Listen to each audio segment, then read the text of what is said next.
दुनिया में उथल पुथल चल रही है। सभी मुद्दों पर वाद विवाद है। मुद्दा शिक्षा, स्वास्थ्य, रोजगार से संबंधित हो या अर्थनीति या राजनीति से लोगों की जिंदगी पर असर करने वाले मुद्दे का मंथन करना ही हमारा मकसद है। विकल्प वाणी, सच्चाई की खोज। दोस्तों नमस्कार, आप सभी का विकल्प वाणी में स्वागत है। देश के 5 राज्यों असम, पश्चिम बंगाल, तमिलनाडु, केरल और पुडुचेरी की विधानसभा के लिए चुनाव चल रहे हैं। चुनाव के नतीजे 2 मई को घोषित होंगे। कोरोना महामारी के दौर में जब लोगों को घरों से निकलने की मनाही है, शादियों में 50 लोग से अधिक जाने की मनाही है, किसी की अर्थी में जाने के लिए भी 20 लोगों से अधिक मनाही है, उस दौर में इस चुनावी दंगल में राजनीतिक पार्टियां और उम्मीदवार सत्ता हासिल करने के लिए अपनी रैलियों में और जनसभाओं में लोगों की भीड़ इकट्ठा कर रहे हैं। ऐसे तो हिंदुस्तान में चुनाव का मौसम एक ऐसा समय होता है जब चुनाव में उत्तरी राजनीतिक पार्टियां लोगों के हितों को पूरा करने के लिए बड़े बड़े दावे करती हैं। ऐसा ही दौर असम विधानसभा चुनाव में था, जहां चाय बागान के मजदूरों को मिलने वाला वेतन एक मुद्दा बन गया था और हर एक पार्टी इसे बढ़ाने के एक से बढ़कर एक दावे कर रही थी। सभी पार्टियों की निगाहें सिर्फ इस बात में नहीं थी कि मजदूरों को उनका वेतन दिलाना है, सबकी निगाहें थी 8 लाख उन चाय बागान मजदूरों के मतों पर, जिनको वो किसी भी तरीके से हासिल करना चाहते थे। राहुल गांधी ने 19 मार्च 2021 को एक चुनावी सभा को संबोधित करते हुए यह वादा किया कि यदि उनकी पार्टी सत्ता में आती है तो चाय बागान के मजदूरों को न्यूनतम वेतन 365 रुपए प्रतिदिन कर देंगे और उनके लिए एक विशेष मंत्रालय का गठन करेंगे। 2016 के विधानसभा चुनाव में भारतीय जनता पार्टी ने भी चाय बागान के मजदूरों के लिए कहा था। उन्होंने भी कहा था कि अगर वो सत्ता में आते हैं तो चाय बागान के मजदूरों को 351 रुपए प्रतिदिन का वेतन बढ़ा देंगे। भाजपा सत्ता में आई भी, लेकिन लोगों से किए गए वादे को पूरा नहीं किया गया। असम के चाय बागानों में काम करने वाले मजदूर का वेतन क्यों चुनावी मुद्दा बन गया,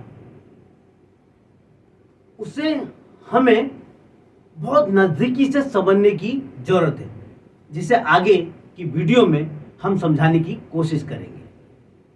असम के चाय बागान के मजदूरों के वेतन प्रतिदिन 167 रुपए मजदूरी दी जाती है और असम राज्य के दक्षिणी इलाकों में तो इससे भी कम है, 145 रुपए प्रतिदिन की दिहाड़ी मिलती है। मजदूरों का वेतन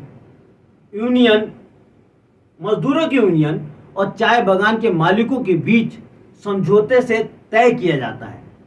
मजदूरों के वेतन को हर 3 साल में तय किया जाता है।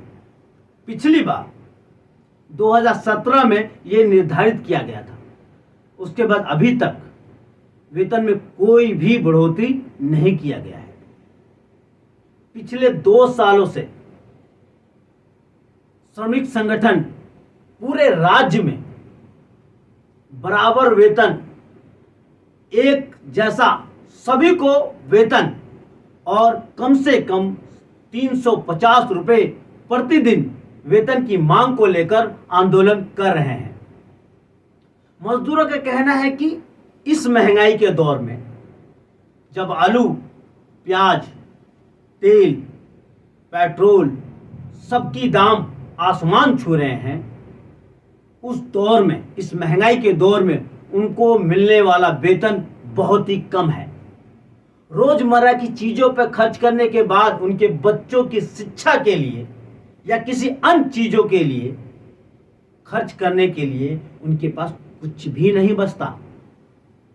लेकिन चाय बागान के मालिकों ने न्यूनतम वेतन देने से हमेशा ही विरोध किया है, मनाही की है। मालिकों का दावा है कि मजदूरों को कई अन्य सुविधाएं मुहैया कराते हैं और यह न्यूनतम वेतन के एवज में दी जाती है। कानून के अनुसार चाय बगान के मालिकों को अपने श्रमिकों के लिए आवास यानी घर और शौचालय का इंतजाम करना अनिवार्य है, लेकिन असलियत में मजदूरों के घर बहुत ही खस्ते हालात में हैं और अक्सर उनके घरों में गंदे नालों का पानी आता रहता है। गंदगी और स्वास्थ्य के हानिकारक हालात के कारण और बहुत ही कम वेतन के चलते चाय मजदूर कुपोषित और बीमार रहते हैं। इसके खिलाफ दिसंबर 2018 को चाय बगान के मजदूरों के 8 संगठनों ने न्यूनतम वेतन 350 रुपए प्रतिदिन की मांग को लेकर पूरे असम में विरोध प्रदर्शन शुरू किया था।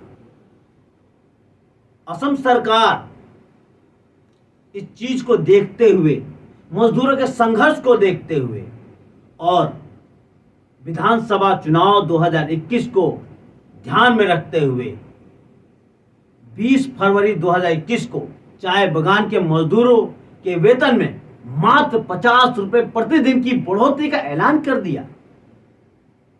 लेकिन क्या चाय बगान के मालिक इतनी आसानी से सरकार के आदेशों को मान लेंगे?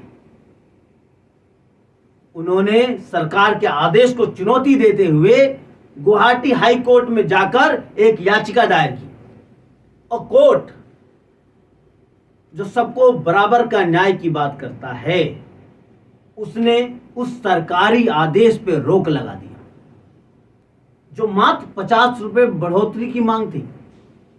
और दूसरी तरफ मजदूर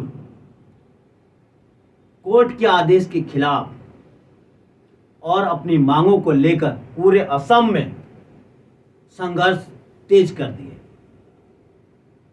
श्रमिकों के संघर्ष को रोकने के लिए 17 चाय कंपनियां, जिनके पास 90% असम की चाय बागानी की मालिकी है, उन्होंने न्यूनतम वेतन में सिर्फ 26 रुपए प्रतिदिन की बढ़ोतरी का ऐलान कर दिया।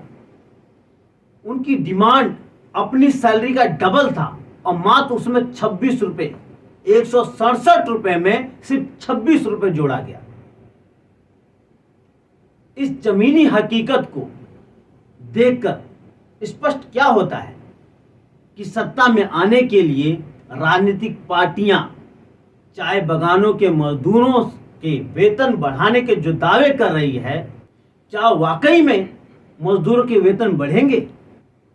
क्या चाय बगान के मालिक वेतन बढ़ाने के लिए तैयार होंगे? क्या राजनीतिक पार्टियां चाय बगान के मालिकों के खिलाफ जा पाएंगी या फिर वेतन बढ़ाने के दावे 2016 की तरह सिर्फ एक जुमला बनकर रह जाएगा?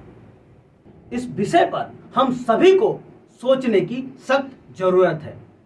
आप देखते रहिए विकल्प वाणी, सच्चाई की खोज।